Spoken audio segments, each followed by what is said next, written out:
morning, Doctor. Good morning, Peter. I like your wardrobe. Thank you. Yeah, maybe you should, dish out half of it to me. I think you have a more expansive wardrobe than me. You're kidding me. Good to have you here. Let's start on a positive note. I mean, the police making a breakthrough, following the recent wave of brazen armed robberies by announcing that some have been nabbed. Yes, I think we who know the operational capacity of the police, we had no doubt. I'm not surprised that the police would be able to achieve such a feat. I know from the onset that anybody who commits such a crime, you will be apprehended and arrested by the police, and you'll face justice. So when we heard the news that the police had really successfully apprehended those who committed this crime, this very bad crime, we were not surprised. I think we need to commend the police. I've even seen, looking on social media, even those who are skeptical of the police's capabilities before have been commending the police for a fantastic job. And I think we believe that the police is we have one of the most efficient police force in the sub-region. And I think their capability to prevent and solve crime, everybody knows about that. So we have no doubt. And we say congratulations to the police. This shows how Gambia is a safe country and that Gambia is not a country for crime. I was waiting for that line. No, but it's a safe country. I mean, when people say, why am I saying Gambia is safe? Let anybody tell me that when you leave your house, you are scared of going out because the country is not safe. Yes, there is crime, and there is crime everywhere. There is no country that is crime-free. But that doesn't say that it's not a safe country. By and large, this year, tourists have been we have not had any incidents of aggression against tourists. They are party at Senegal till 4, 5, 6 a.m. and nothing happens. It shows that Gambia is relatively a very peaceful and safe country. Yes, we have challenges here and there with some crimes, and this is not new. Remember, when Jammeh issued that statement, the policy of shoot to kill and ask questions later, it was in response to armed robbery at that time, to the extent that Amnesty International wrote a report saying how it's important for Jammeh to consider human rights aspects in fighting crime. Remember also when Jammeh called religious leaders to State House and told them that he was going to start killing death row inmates. That was in response to high killings at that time in the country. It was so bad that he had to do it, and he made true to his promise. He's killed at least 9 inmates in Mile 2. So it's not like crime has started now. When I see people saying that it's bad now, no, it happened before. It was so bad that Operation Bulldozer 1, Operation Bulldozer 2, shoot to kill, ask questions later, killing in Mile 2. It was in response to high crime, armed robbery, and killings at that time. So now, these are challenges that we've been contending with. All governments contend with it. Under Jawara, there was crime. So people are unfair when they say crime has gotten worse under Barrow. The statistics and the data doesn't speak to those facts. In fact, now we have a more efficient police station which works within a framework of the rule of law, and they're doing their job. And look at what they've done. 2 armed robberies within a week. They're able to apprehend, arrest, and now those who committed these crimes will face justice. Fantastic. And of course, their partnership with Guinea-Bissau has worked in the case of, those who attacked Access Bank.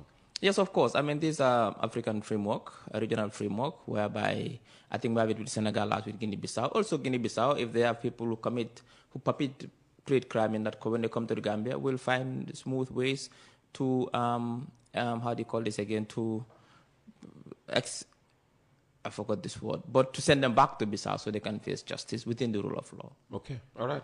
Dr. Ceesay will be with us until 10 o'clock this morning. That's why we didn't have any invited guest in the studio during the first hour. So all your questions for him, whatever relates to governance, his ministry and politics, he will try to deal with. But before that, you have a lot to deal with this morning, starting with, well, for me anyway, the impact of the Donald Trump freeze on foreign aid. Yep. Yeah, because we're still not clear as to what areas it affects as far as we are concerned. Yes, obviously there was an executive order by Trump that all programs globally that are funded with American aid will suspend for 90 days. What they want to do is to assess whether these align with America's foreign policy. Quite understandable. But it has affected the Gambia in some ways. I think one of the ways is energy sector. Remember in 2021, the Gambia signed a threshold program it's called the MCC, the Millennium Challenge Corporation, worth $25 million grant support for the energy sector. This has been suspended for now. Now, the question is how impactful will this be in the energy sector with a minimal, because we have other partners, the European Union, the African Development Bank, the Islamic Development Bank, that are supporting the energy sector, both generation, but also transmission. The Chinese government is also supporting in modernizing our grid, our national grid. That is our transmission lines, so that they become modernized and more efficient and more effective. But also we're working with the European Union, the African Development Bank, to find alternative ways of generating energy, green energy. By the end of 2025, we're hoping that 200 megawatts we will be able to generate using green energy. So yes, it will impact, but I mean, to what extent, I think it's not very, that is only $25 million. The justice system also will be affected. Ministry of Justice has said that it will affect the implementation of the TRRC recommendations, particularly in the justice and accountability component, which relates to prosecutions. That's not good. Not good, but like I said, sometimes you need to have certain challenges for you to find alternatives. And remember, it's just a suspension as well. It's for 90 days. Now, if worse comes, if they say, okay, we are going to withdraw this support, it doesn't exist anymore, I don't think Gambia will lack the wherewithal to regenerate funds both internally or the partners to make sure that what is important is that government is committed to make sure that we implement the TRRC recommendations to the fullest. Government is committed. Highly committed and is working towards that. So whatever happens with the with the US support, it doesn't matter that much. We are going to make sure that this is done. It's our responsibility, and we owe it to the government people to do it. How we are going to do it, that is up to us now to go back and re-strategize and see how we are going to do it. But that support is now suspended. Now, with environment, at the Ministry of Environment also, it's affected what they call the LDC Initiative for Effective Adoption and Resilience Project. LDC means the least developing countries. Now, notification has also been received to suspend key budget lines for this. So that also is affected. Now, healthcare also. Remember, the country was included in the American President's Malaria Initiative, which started this January, to help the Gambia fight and eradicate malaria. This amounts to $4 million over 2 years, every year 2 years. So they have also received notification that this is suspended until review, after the 90 days review. So basically, these are the main areas, apart from obvious civil society. You know, we have a lot of, with Freedom House is also working with many. Gambia participate, particularly my ministry affected. Yes, true. Indirectly though. Indirectly with Freedom House. Now we have a lot of initiatives with Freedom House. Particularly, when I came as minister, I had thought that it's important that we build the capacity of media practitioners in this country. I have the strong belief that the way in which we need to build the capacity and have competent, ethical, professional nurses and doctors and teachers, it's also important to have a competent, professional, ethical media corps. True. So my aim was, how do we build the capacity of our media practitioners or upcoming media practitioners so that they are competent and professional and ethical, just like Peter Gomez. So what I did was that I went to visit the UTG School of Journalism, and I was visited Majak. So at the UTG School of Journalism, I realized that the students were doing 4-year programs in journalism without having any practical experience. And for me, that is not good enough. Then at the end, what will happen is you'll have a degree paper, which shows you have a degree in journalism, but you've never even held a mic before. You've never even held a camera before. Because journalism is broad. What we see is the output. The work that is done at the back is much more. So my idea was to provide opportunities of internship for these journalists in key media houses, so they can learn on the job as well. So we partnered with Freedom House, who was supporting this initiative. We started with 30 students who were sent to key institutions. Sorry, we started with 10 to key institutions across the country, JRTS, the QTVs, and other media houses, also department. So they get the practical experience. So this will be affected because Freedom House is basically, most of their funding comes from USAID. Therefore, some of their programs have been suspended as well. All right. Tombong Sedi, writing a lot recently, and his latest piece is on corruption in the Gambia. And I just want to read, I think it's 15 paragraphs, and I want to read the first paragraph. Corruption has long been a scourge in the Gambia, but under President Adama Barrow's administration, it has reached unprecedented levels. Since taking office in 2017, Barrow's government has been plagued by allegations of widespread corruption across every sector, ministries, and public enterprises, from mismanagement of COVID-19 funds to the disappearance of millions at the Gambia Ports Authority.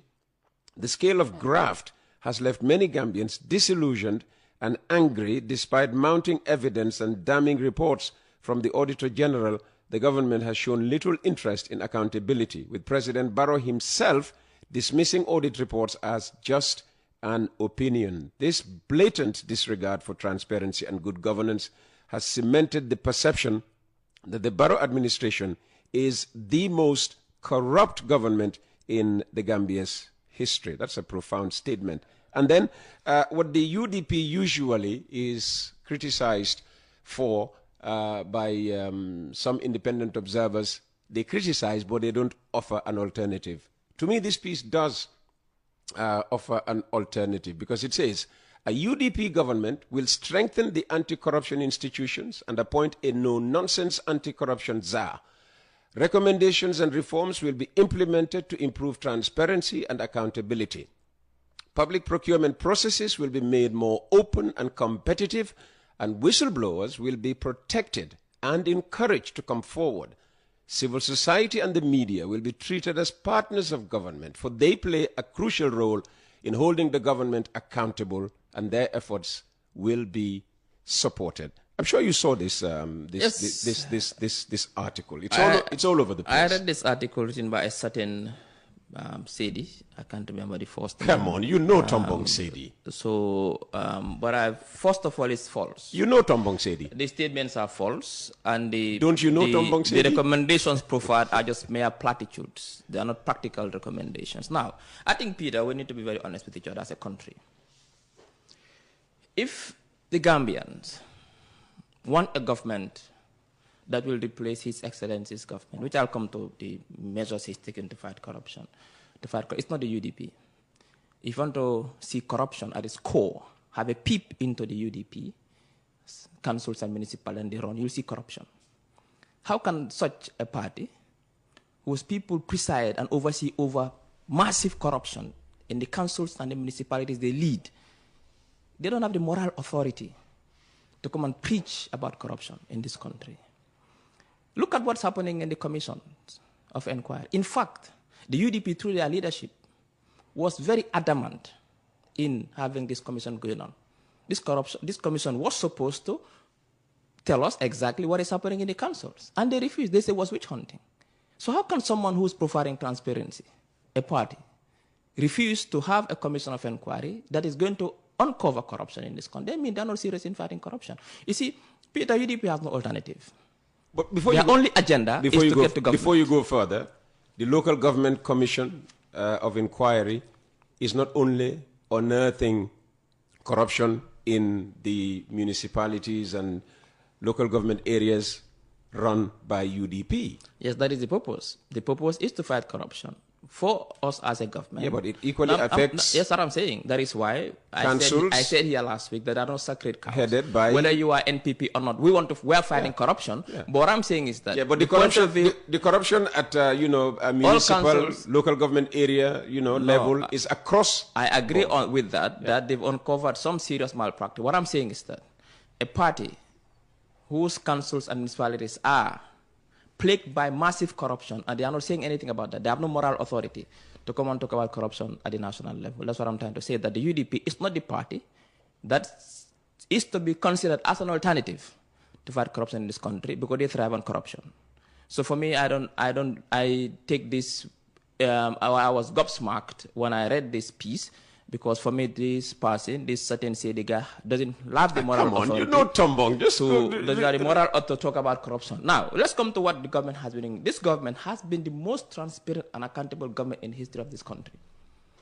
The measures we've taken to fight corruption by strengthening the National Audit Office to make sure that they are given the latitude and the powers to go after any MDA and audit them and make sure that the audit reports are published and actions are taken. You know, right now the police is overwhelmed. They are investigating the part because of the number of audit queries that have been forwarded to them to take action, to investigate and prosecute. They have finished with 9 that they have pushed to the Attorney General's chambers, and we are awaiting action on those. That is good news.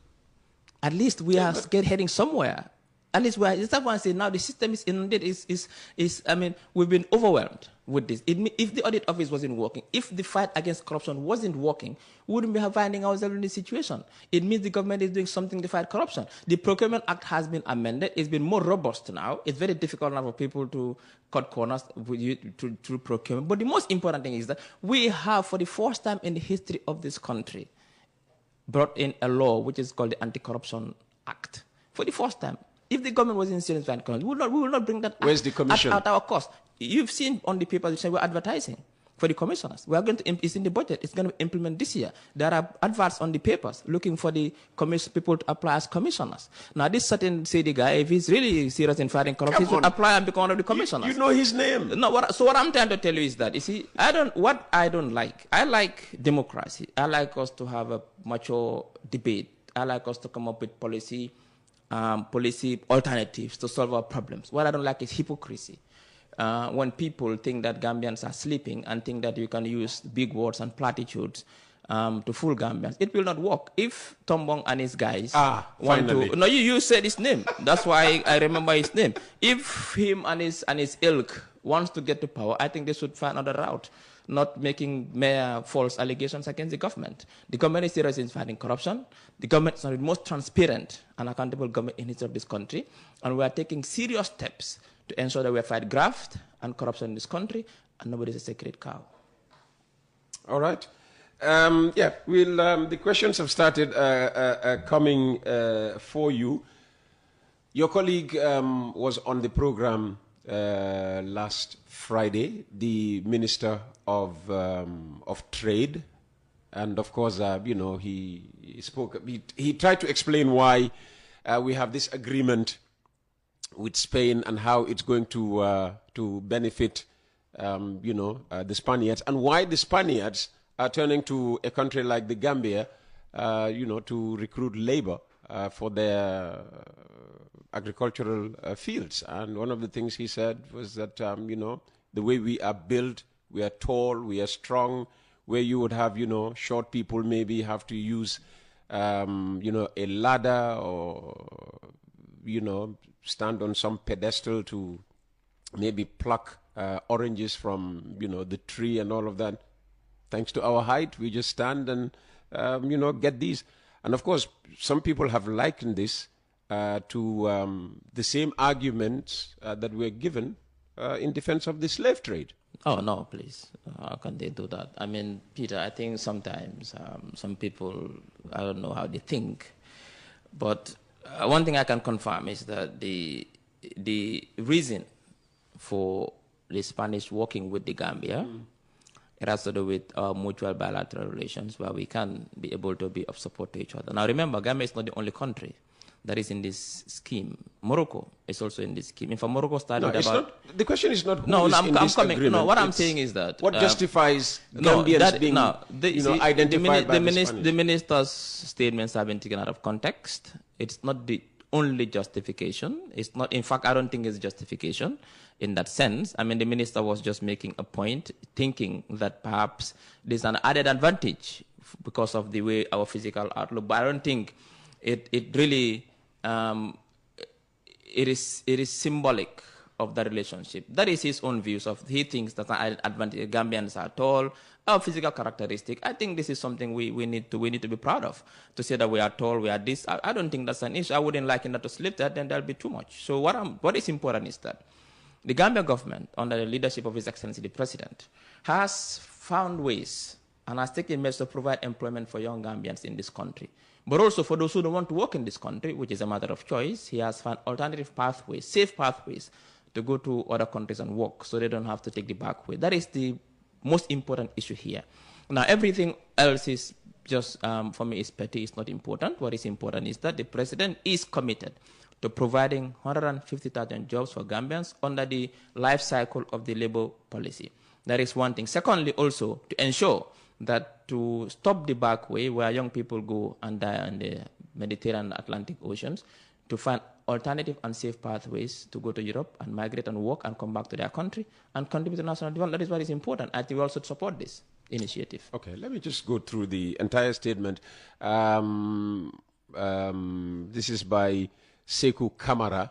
The Gambia's Minister of Trade, Babukar Diouf, stated today on Coffee Time with Peter Gomez that recruiting Gambian youths to pick agricultural produce in Spain is far cheaper than hiring South American laborers who currently make up most of Spain's agricultural workforce. However, what I found both asinine and deeply insulting was his justification. He claimed that Gambian youths are physically more suitable for picking oranges in Spain due to their physical attributes. In his own words, Gambians are physically taller and wouldn't need ladders to climb and reach fruits while picking in the farms. Let me remind the minister, this is one of the most degrading statements I have ever heard from a state official. It echoes the same rhetoric used by slave traders to justify the enslavement of Africans, arguing that they were physically superior to white indentured servants and Native Americans who were deemed too fragile for plantation labor. This is modern-day slavery in another form, voluntarily surrendering our young people to be exploited by the descendants of former slave masters using their physical build as a selling point. Does he have a point? No, I mean, obviously, this particular person is a UDP guy. So obviously, what do you expect from him? Looking at, you listen to an hour of interview. I listened to a very, very brilliant interview. The minister talked about very important issues. He didn't pick anything up which was of significance except this petty side talk. What is important is that the minister also talked about proximity to Spain, which is an advantage, but also that fact that we speak English. So, I mean, this was a side talk, and I think this guy would have been honest enough to discuss some of the important issues that the minister spoke about, which were more important than this petty side talk. What is important is that the Gambia, through the government of the Gambia, is ready and working hard to look for partners globally, where we can also provide employment for our young people, and they can be worked so they can work in dignity and get the necessary experience and the financial resources to come back and contribute to national development and transform their lives. That is, in addition to those we are helping to succeed in this country, there are those who don't want to work here. That is why when people talk about unemployment rate in the Gambia is too high, based on the data we have, youth unemployment is 10.6% and not 40-something%. That's the difference between someone who is not working and someone who's unemployed. 10 point what percent? 6%. Only that? Youth unemployment. In fact, unemployment rate is 7.6%. Can you make those figures public? Of course. GBOS has done a recent survey. What people need to understand is that there's a difference between someone who is not working and someone who's unemployed. Unemployment has a technical definition. If the four of us are sitting here, me and all of us are not working, but me and you are constantly for the past 4 weeks looking for a job and are ready to go into the job market, we are counted as unemployed. These two who are doing no, they are not unemployed. They are not working. They cannot be counted in unemployment rate counting. That is how unemployment is measured. That is someone who is not working, but constantly for the past 4 weeks searching for a job and is ready to go into the job market. This is someone who is counted as unemployed. Now, someone who is sitting and doing nothing and not looking for a job, and the only thing he wants to do is to travel. Every attempt, everything he does is to look for ways to. He's not unemployed in the technical meaning of the word. But also, when they count the unemployed in Gambia, they count in the youth bracket, 15 to 25, 15 to 35. Someone who's 15, 16, 17, 18 is in school. They can be counted as someone who's unemployed. The president wants to talk. No, but they count them as unemployed. So that is why what I'm trying to tell you is very important. The unemployment, youth unemployment rate, based on the right statistics, is 10.63%. That is what is up. That's from Statistica. And you described it as the right statistics. Yeah. All other statistics are wrong statistics. In fact, there is no other statistics. Tell me other statistics. Which one?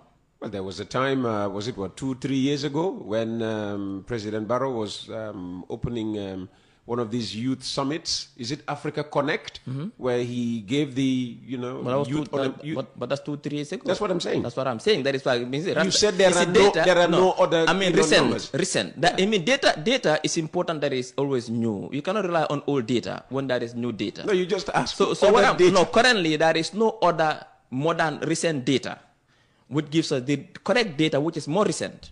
Is the youth unemployment is 6.3%. General unemployment 7.6%, and this is GBOS data, and this is data backed by international institutions that collect data on African countries. That is the fact. But people think that anybody who's sitting is unemployed. No, there are people who are sitting, they don't want to work. All they want to do is to travel, or they want to just sit and do nothing. They cannot be counted as unemployed in the technical sense of the word. Let's move on. Today is the 11th? Yes. In exactly a week's time. We'll be 60 years old as a nation. Yes. It's not sounding like a nation, looking forward to a 60th birthday, Diamond Jubilee. I mean, the noise should be louder than, we are getting, if at all. So, what arrangements are in place officially for our celebration of 60 years as an independent state? Well, it's going well. The preparations are on high gear. When you say noise, what noise would you expect? I mean, the committee has been working very hard in making sure that we deliver a very successful 60th independence anniversary. It will start on Friday the 14th. It will start with prayers in all the mosques. Then on Sunday, the 16th, prayers in all the churches. But on same Sunday, the 16th, there will be what they call the Second National Dialogue Day. It's called the Second National Dialogue Day on the Diamond Jubilee theme, Marching in Solidarity for Self-Reliance and National Development. This will be held at the Sadara Jawara Conference Center in Kirsiring. On a Sunday? Yes. So that's going to be on a Sunday. But then what we are saying, the 14th, what time on Sunday? 10 a.m. Yeah, it will be at 10 a.m. And you expect Professor Pierre Gomez not to go to church, but to go to this thing. How fair? Well, I'm not sure about the rationale, but I know what I'm giving you is information I get. Yeah. That these are the activities. That on Friday the 14th... That's when we go to worship. On Friday the 14th... Between 8 and 12 every Sunday is when Catholics go to church. I understand that. But on Friday the 14th, there will be prayers in all the mosques. On Sunday the 16th, there will be prayers in all churches. Then that particular Sunday, there will be the Second National Dialogue. So Professor Pierre Gomez has to choose between praying in church for the state and taking part. I'll tell Professor. I'll ask Professor to call you to answer. I wouldn't like to be in his position, to be honest. So on Monday the 17th, there will be a state banquet hosted by His Excellency the President at the State House grounds. This is by invitation only. Now, after that, then Thursday the 18th itself is a parade and march past of school children. No, it's Tuesday, not Thursday. Tuesday the 18th, sorry, is the parade and march past by the Inspection of Forces on parade, march past of forces, and then the national anthem, and then school children will march. Then after, in the afternoon, there will be musical jamboree with all Gambian artists. There will also be a wrestling competition. One Jame guy is having a contest against, I can't remember who this person, as the Grand Combat, and the drapo is named after the president, His Excellency. Now, 4 heads of states have been invited. What do you mean one Yaya Jammeh guy? A guy sent by Yaya Jammeh from Equatorial Guinea? He's a wrestler. His name is Yaya Jammeh. Yeah, get an Adama Barrow to wrestle him. Okay. So, 4 heads of states have been invited. President Diomaye Faye of Senegal, President Mada Bio of Sierra Leone, the Mauritanian president, but also Omar Embalo of Guinea-Bissau. Now, these 3... The usuals. The 3 have confirmed their attendance. That is President Diomaye Faye, President Embalo, and President Mada Bio have confirmed their attendance. The president of Mauritania will be represented by his Minister of Defense. But also, we are expecting 6 chiefs of defense staff to grace the occasion from different countries in the African continent. But also, like I said, it's a whole year celebration. The celebration will not be limited only to on the 18th of February or post the 18th, but also, sorry, pre-18th. The whole year is Silver Jubilee year, and we urge every Diamond Jubilee. Diamond Jubilee year. We urge every Gambian to celebrate in style by having flags on your rooftops or at your gate or wearing Gambian flag. I cannot afford a flag. We'll get you one flag before you get one here at West Coast Radio. The president will be inaugurating a lot of projects. The president has, like I said, what has been happening under His Excellency leadership is what we call total and explosive development that is concurrently happening in every sector. There was an expression you used, with the word aggressive. Which one is that? I can't remember. Aggressive something. I know it's total development. Yeah. Explosive. It's explosive development that is happening now. This is very rare that it happens in a country. Normally, countries can one or two sectors develop, but the president has a vision to transform the Gambia. And remember, Peter, it's important for us to recall one thing, and which is very important. That is, in 1965, the Gambians fought when you were not born. Yes, exactly. I wasn't born yet. Gambians fought for independence because we wanted independence. We got independence. In 2016, we wanted democracy, and we fought for democracy. And now we've got democracy. Now Gambians want development, and that is why the president is delivering. And he understands that, because with independence comes democracy. And the president played a key role, a pivotal role in bringing us that democracy. Now he is also going to lay the foundations upon which we are going to develop this. I started that as well. That is the reason why he believes in this explosive development paradigm, whereby every sector is moving at the same time, from healthcare to education to energy to infrastructure, you name it, to social services. So there are lots of projects that have been ongoing, and he's going to use the whole year to inaugurate these projects, but also to lay foundation stones for new high-profile mega projects that are highly transformative. Fantastic. Dr. Ceesay, you've done well over the past half hour.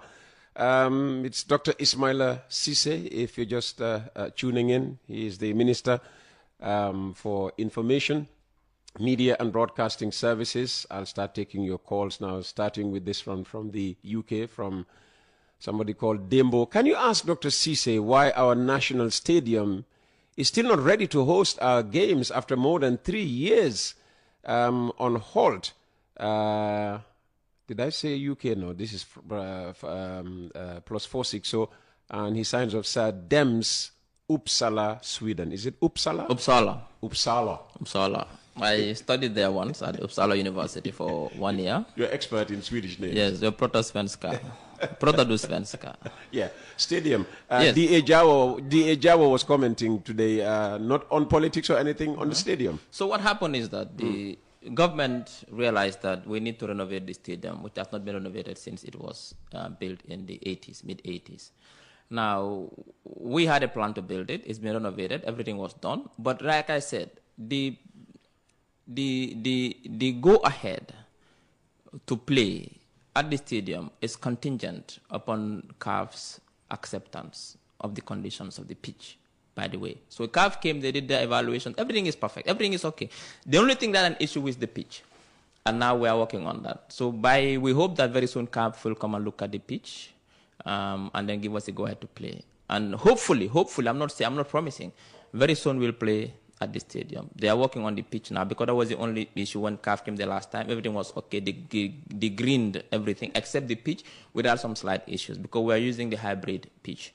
And hybrid pitches are very expensive to maintain, but also because they're very sensitive. Hybrid pitches are pitches that has the component of both the natural grass and the hybrid and the plastic grass.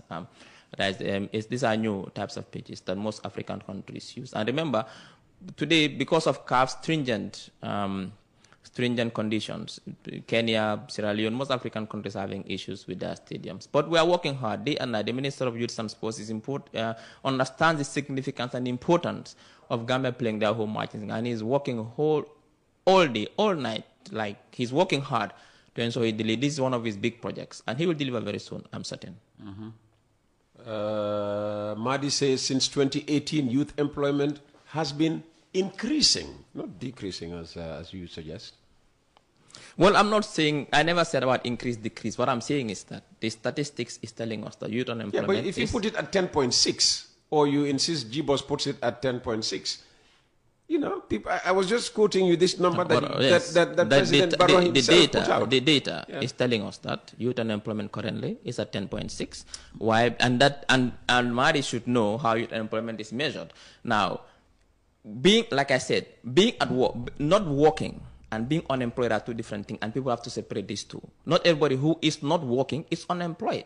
Yes, we have a lot of young people who have graduated, but we have also created opportunities for these young people to get into work in every sector. So what we are saying is that the data is telling us that currently, as we speak, youth unemployment is at 10.6, and that cannot be contested. Okay, all right. Let me go to SMS text messages. 7711599 or 9910959. People, please, they should not call me. Otherwise, I'll start calling out the numbers that are calling. We say send text messages. Do not call. You know, when we started this program, we were actually accepting calls, and then people started defying, our, regulations about, being civil in their language and that sort of thing. And we decided, send us a text message. If you are rude in a text message, we just don't read your text message. All right. Coming from a descendant of slaves. No. This is, again, I can't go on with that one. It's my considered opinion that short Gambians, SHIRT, should therefore not be recruited to work in Spain. What short Gambians? Short. You want to say short? Short. Oh, okay, short. This in reference to the ministers. Short Gambian. Dr. Tapalapa from UTG. Well, there are no... You taught at the UTG. For 14 years. Yeah, do you know anybody called Dr. Tapalapa? Maybe not, but by that name. With a nickname. Maybe that's. This guy has been texting ever since the days of the 2Es. It's a pseudonym. It's a pseudonym. Pseudonym, yes, nom de guerre. So what I'm saying is that there are no restrictions when it comes to the recruitment to Spain or the selection criteria to Spain, and this needs to be very clear, Peter. The selection will be done by a task force of people, including the Spanish government officials, and they have a selection criteria. However, physical attributes will not, I'm not aware of any criteria based on physical attributes. But what I'm saying is 50 to start with as a pilot. I know that the government still negotiate, could be more. What is important is that in response to his question, physical attributes are not a criteria. Can the minister inform listeners what happened to the central bank staff who were caught with large sums of foreign and local currency near Genoa? They've been charged, and they are reporting to the police on a daily basis. Now, the reports that the case was suspended is false. The case is not suspended; it's still ongoing. They've been charged, and they report to the police on a daily basis. The case is still ongoing. Investigation is still ongoing. Hi, Peter. Good morning. I'm Sidi Kusuno from Faraba Banta. Well done to the Gambia Police Force. Our problems are not the police, but those judges who will let these people back onto the streets after 5 months or 1 year in jail. Government should make security their top priority. If not, forget about development. Well, security is government's top priority. That is why we are investing a lot in security. That is why we give all the support to our men and women in uniform. Because we want to ensure every Gambian is safe. Because Gambia is a tourist destination, and one of the criteria for a tourist, you must be safe. That is why we have a lot of tourists, particularly this year, because of we are safe. We are giving the support to the police, and we commend the IGP and his entire team and the Minister of Interior for doing a fantastic job. I think Gambians should know by now that we are a very professional, highly competent police force. If we are able to, within a very short period of time, solve high-profile crimes like these two armed robberies, it shows the competence that is inherent within the police force. Good morning, Uncle Peter. Who appoints CEOs and directors of finance at local governments? Remind your minister about the program he had with Pamodu talking about Adama Barrow's corrupt government. This is from Mbalo Banna. Well, I can't remember that program. Neither can I. I hardly listen to other stations. But yeah, who appoints CEOs in local government areas and directors of finance? Well, I'm not very familiar. It's government. It's government. Is it the local? They call them the commission. I think some. I can't respond to that, to be honest. Yeah. Whatever. I don't know why he's getting at. That these are the people, that's the argument of the opposition anyway, that these are the people implicated. You haven't had any mayor or chairman directly implicated, then he's not been following the local government commission. Where was any chairman? Wait until they come. I cannot preempt the findings of the commission. Also, there's something you know. Well, wait until the report is out. So there's a report. Wait until they are done with their report. They are still ongoing. You seem to be privy to. No, what I'm saying is that the commission is still ongoing. But so far, with the testimonies, what we've heard, there is massive corruption in UDP-led councils and municipalities. No, the statement here is, until now, no mayor, male or female, or chairman has been directly implicated in any of those corrupt practices. Then he's not been listening to in particular, the Mbalit project. Even people familiar with the case testified it was a bad project. It was mired with corruption. Recently, one of the UDP councillors in KM admitted to serious malpractices financially, to the extent that he got directly involved in procurement of gold posts and nets. And how is that councillor Talib Ahmed Bensouda? That's what we're saying. The mayor is Talib Ahmed Bensouda. It's not that councillor. So now, if, for example, there's corruption in a particular agency, why are they blaming President Barrow? Good argument. Good argument. Tell our honorable minister that we definitely and genuinely appreciate government's efforts to curb corruption, but remind him that a policy without full and unbiased execution is as good as not having it at all. Well, what we can promise the great government policy, people, execution. Of course, I can tell you that the government's commitment cannot be questioned in terms of our desire to bring sanity into government, to ensure that there is transparency and accountability, and to ensure that there is fiscal prudence. That one, let Gambians be rest assured that the government has a serious commitment, and the Anti-Corruption Commission will be implemented to the fullest if it comes into force. All right. Hello, Mr. Peter. The government corruption on the Spain deal from the onset leaked. Charges have been made that Spain is punishing the country by now limiting the number of people from the Gambia to only 50. This is a shame. If only they had told us, people would not have come forward. And the government should now consider cancelling this bad deal, says Alpha Ojalo. What makes it a bad deal?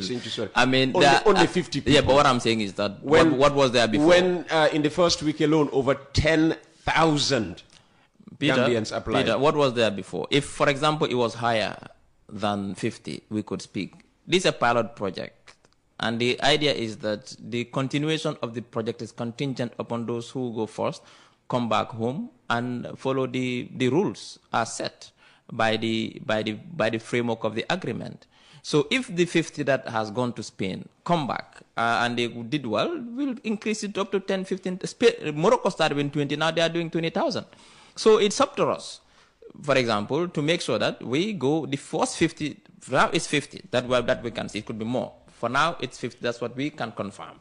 The first batch of 50 that goes to Spain and did well and comes back, as outlined by the agreement, then that trust could be built. That okay. And Peter, let's be honest with each other. I'm not sure if it's 10,000. All these thousands of young people who you see scaling. You're not sure it's 10,000. Your colleagues said the 10,000 figure. Sitting okay, where that's you're fine. sat then, now. Okay, this is from, I'm quoting Babu. Okay. No, I'm coming. Okay, let's say it's the 10,000. No, whatever you don't know, you tend to dismiss. Let's say, no, I'm not dismissing. You didn't listen. You didn't see where I was going to. No, you said it's not even 10,000. No, I'm not. What I'm saying, I don't want to quote what I don't confirm. Okay. What I'm trying to say is that, let's say it's even 20,000. Now, I believe that most of these young people, these 10,000, 15,000, who are looking for the opportunity to go to Spain, the majority are not going to come back. They don't want to. Their intention is not to come back. The minister said that here. And that is a fact. Particularly those who were scaling the fence. Exactly. That is a fact. So that is why the idea is that the purpose of this whole initiative is to go and provide a service, make money, get experience, and come back again. Now, if the idea is to go and not to come back again, it's going to derail the entire scheme. That is why they need to do, the process is going to be very rigorous and robust to ensure that they pick the right people whose intention is to go and come back. If the first batch, because otherwise you tend to derail the entire, jeopardize the entire initiative. If the first batch goes and they disappear, don't come back, it's gone, it's done. Others will not get the opportunity. That is why it's important for them, those who are going, to understand that their actions will determine the opportunities of others who did not go. If we want everybody to go, let those who go first, the first 50, let them come back so that others can go, so that we increase as we go. But if they go and come back, I mean, it's gone. They jeopardize the entire scheme. Good morning, Uncle Peter. Please tell your guest to verify information he shares on social media to avoid disgrace. A bag of onion is $1,350. That's $1,350, and not $500, as he alleges. And he needs to know he isn't above criticism or the government he serves. He keeps belittling everyone that criticizes or that's a critic to the Barrow government, even pretending to not remember their names. He needs to advise the president to not seek third term, because he, Dr. Ceesay, will be the first to forsake Barrow when his term expires. Well, I think some of the statements are personal statements. I can comment on that. But did you say anywhere on social media that a bag of onion was costing only $500? Yes, I did. And, but he's saying it's $1,350. Yeah, I'm coming. Yes, I did. The information... Almost three times the amount you... Yes, so what happened was that the market for onions is very volatile. And the price changes very quickly. So you put in 500, the next minute it changed. The last time I checked, the information I got, it was almost 450 to 500. Not knowing it has changed so quickly, I was having a discussion and said, look, prices have gone down, and I think the bag is a good price. But listen, anybody who is in the media talking, you make mistakes. You say things, it's not like it's intentional. I accept that the information I give was incorrect. When I verify it had gone up so quickly within a very short period of time. Did you go back to rectify the 500? No, I don't have to.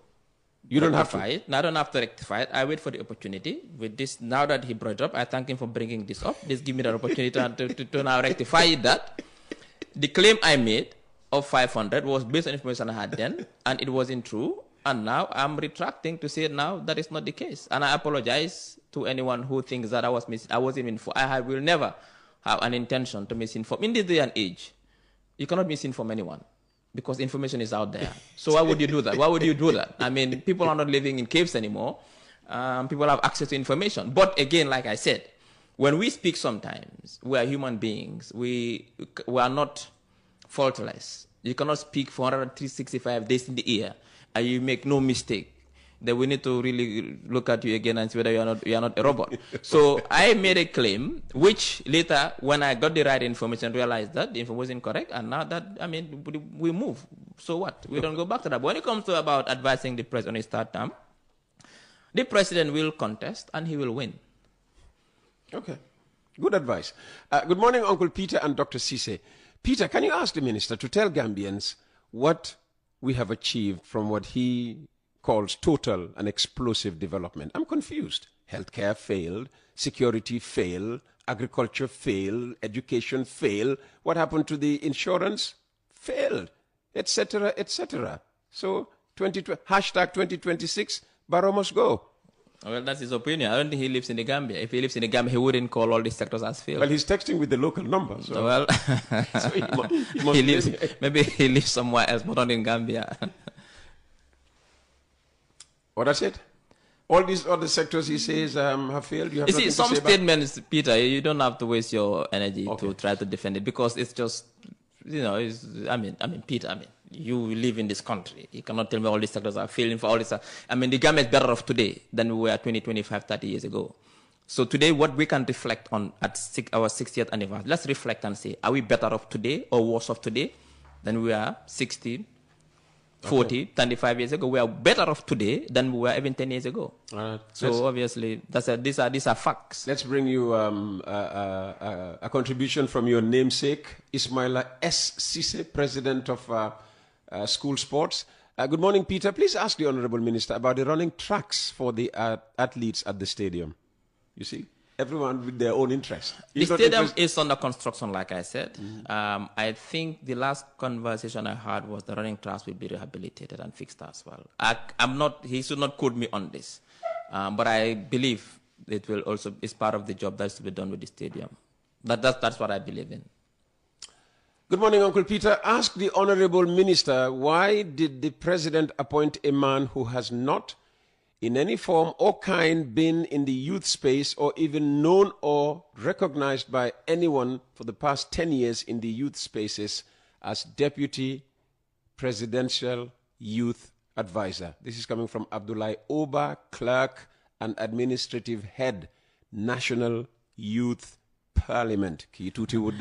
Yeah, but I mean, do you have to be in the youth space for you to be youth advisor? Who is the Deputy Youth Advisor? Basiru Ndau is from Banjul. Okay. You know, Lamin Kesedi has been elevated to youth advisor position. I know Lamin Kesedi very well. And Basiru Ndau has been appointed to replace him as the deputy youth advisor. But I mean, Peter, you don't have to be known in the youth space for you to be appointed deputy youth advisor. Gambia is not a small country anymore. It doesn't mean that you don't know him being in the youth space. He has not been in the youth space. People work in different ways. People work in youth spaces in their communities, but not everybody knows them globally. So then how does he know that Basiru hasn't been in the youth space? That's just his thinking. But Basiru is a fine gentleman, and he believes in the cause of young people in this country, and I think he will deliver. And I don't even think he'll deliver. I know he will deliver. Good morning, Peter. As per GBOS definition of employment, it's someone who works for at least 7 days, which is not justifiable. So someone works for 7 days, and at a point you stay for 2 or 3 months without a job. How can that be termed as employed? This is somebody now, taking issue with your definition, or rather using GBOS's definition. Well, I know GBOS will not have their definition. This must be ITU definition. So, I mean, I cannot comment on that. Good morning, Peter. Can you ask him about Kanilai Ferry? I'm just from Bara. The ferry situation is bad. Kanilai Ferry is still under reconstruction and renovation. Very soon it will be on the waters, serving the public. Very soon. They've gone so far now. And the President, His Excellency, is very concerned and very particular about Kanilai. That is why very recently he visited to see ongoing works there. Kanilai will soon be ready. And also the new ferries as well that were supposed to be delivered in the 25-hour course. I've seen pictures of them being at where they're being manufactured. Very soon we'll get the new green ferries also back in Gambia and also on our waters to serve the public. Green? Why not grey? What I'm saying, green, not color green. Green means that in terms of the power, it will be powered by green energy. Environment friendly. Exactly. Okay. Good morning, Uncle Peter. The difference between the mayor and the president is that the mayors are not fully responsible for the councils, as they are controlled and operate under local government, which is overseen by the president. In contrast, the president is in charge of everything at the top level. Well, I cannot respond to that because that doesn't make sense. Okay. All right. It's what? Just 2 minutes after 10. Anything else you want to address? No, I mean, thank you very much for the opportunity. Just to wish you a very pleasant week. And to wish every Gambian a pleasant week. My senior colleague, my doyen, Alhaji Papsen, also, chiming in on the onion price. Our area, which is Bundung, right behind me, is $1,200 for a bag of onions. So yes. I think this 500. What people need to understand. You must have been dreaming when you came No, Peter. Onion is seasonal in the country. There are periods when onion is harvested in the Gambia because onion growth is seasonal. When it's harvested and the market is flooded with local onion, which converges with market that shoots the price down. So that was a period when it was $450, $500. And everybody knows, nobody can deny that. It was. Okay, now you can say it is not. But nobody can, it never was at $500. That was the point I was speaking from. But like I said, now it has gone up to $1,200-$300. I know the Ministry of Trade will take note and come up with measures to ensure that they suppress the price, and particularly now that we are heading towards Ramadan. Let me read you this text. You will love this. Good morning, Uncle Peter. I am not a big fan of Barrow's government, but truth be told, Gambia is still relatively safe. In 2013, GT Bank in Baka was attacked by robbers in daylight, and they were never apprehended. The same happened in Castle petrol station, and the culprits escaped. Secondly, people disappeared without trace before 2017. Dr. Ceesay referencing to the tourist season crime-free is commendable. Yes, I mean, we've had a very good season. At least, something positive. But there's always to end the program on. We started positively, taking us back to 2013 when we thought this country was enjoying its best, security period because the dictator was around. Yeah. He is saying even when the dictator was around, making all those claims, robbers were. But that was the, like I said here, the response. The shoot to kill policy and ask questions later. The bulldozer operations were in response to armed robbery at that time. Yeah. It was rampant. And it did. The killing of the Maltuna. It didn't completely eliminate. Exactly. So what we are saying is that these are challenges that we have to contend with as a society. By and large, Gambia is a peaceful, safe, secure democracy. We've had a very successful tourist season with hundreds of thousands of tourists coming into this country. Hundreds of thousands? 200 and something thousand. It's hundreds of thousands. If we have 200, it's hundreds of thousands. Okay. So if we have that... I thought it was only in the hundreds. No. Because the numbers we were quoted by your boss was 100. No, we have over 200,000 tourists this year. You've not had any serious incident within the TDA as regards to tourists in terms of aggression. So it's a peaceful country. That is why tourists love this. They love this country. Country is beautiful. Our new highways have been built. Now you can drive from airport to Stinkona without any issues. Smooth, nice. And they're not even done yet. The third phase is coming, where we are going to do the service roads with all the road furniture that will come with it, with all the overhead and pedestrian bridges that will add to it. It means that the country, on a positive note, I'll close with that, the Gambia is better off today than we were at any time in the history of this country. Dr. Ceesay, we won't be here next Tuesday because we will all be busy celebrating our 60th year as a nation. So have some pleasant and memorable celebrations. And I wish every Gambian... But allow Professor Pierre Gomez to go to church. Yes, he can go to church early at 7 a.m. He normally goes to church very early, though. No. I've worked with Prof. Gomez for over 10 years. Professor, and I know his church-going habits. Professor and I worship at the same parish. You cannot tell me about his worship habits. Ask me and I will tell you. Anyways, wishing every Gambian a happy independence anniversary. Wishing you, Peter Gomez, a happy independence anniversary. And His Excellency the President, we also wish him happy independence anniversary and wish him all the best in his vision to transform this country. My staff is angry with him. Why? Last Friday, he drove past here and they were standing out there, believing that he would, lower his one of the windows and wave back to them, and he just zoomed past. No, but he didn't know you. Who did I tell to convey the message? CD yesterday, Ceesay. Yes. I told him to convey the message. I'm sending it through you. I'll also convey. All right. Dr. Ismaila Ceesay, Minister of Information, Media and Broadcasting.